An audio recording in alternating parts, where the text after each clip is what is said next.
25 দিনের শিশুকন্যাকে কুয়োতে ফেলে দিল মা।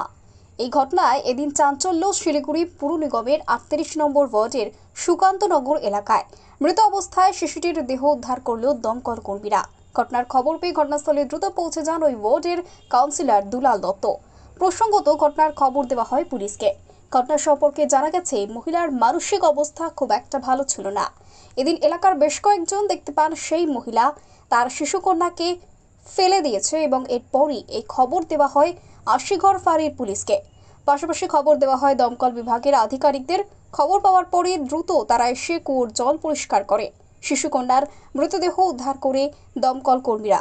ঘটনায় ইতিমধ্যেই মৃত শিশুকন্যা মাকে আটক করেছে পুলিশ। মৃতদেহ ময়নাতদন্তের জন্য উত্তরবঙ্গ মেডিকেল কলেজ হাসপাতালে পাঠানো হয়।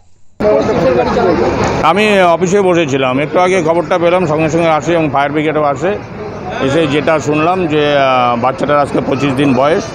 বাচ্চাটা ওর মা মানসিক রোগগ্রস্ত, মাঝে মাঝেই নাকি বলতো যে বাচ্চাটাকে ফেলে দিব কোথায়, তা ওর বাবা খুব নজরে রাখছিল। তবু আজকে অঘটনটা ঘটে যায়। তার বাবা সকালে এসে, তার বাবা গাড়ি চালায়, সকালে এসে শুয়ে পড়েছিল, বাচ্চাটা পাশেই শুয়েছিল। তার মা কখন বাচ্চাটাকে নিয়ে কুয়োতে ফেলে দেয়। কুয়াটা কিন্তু ঢাকনা দেওয়া ছিল প্লাস্টিক দিয়ে, সেই প্লাস্টিক খুলে দিয়ে বাচ্চাটাকে কুয়োতে ফেলে দেয়। এবং এই যে ঘটনাটা ঘটে গেল, এটা ভাষায় প্রকাশ করা যাবে না। আমরা চাই যে আইন অনুযায়ী ব্যবস্থা নেওয়া হোক। ভদ্রমহিলা সত্যিকারে মানসিক রোগগ্রস্ত কিনা সেটাও যাচাই করা হোক, না এর মধ্যে অন্য কোনো কারণ আছে সেটা খুঁজে বের করা হোক। যে বাচ্চাটা ইস্যু হয়ে গেছে তার মায়ের নাম কি? মায়ের নাম বলতে হবে না, বাবার নাম হচ্ছে নয়ন চক্রবর্তী।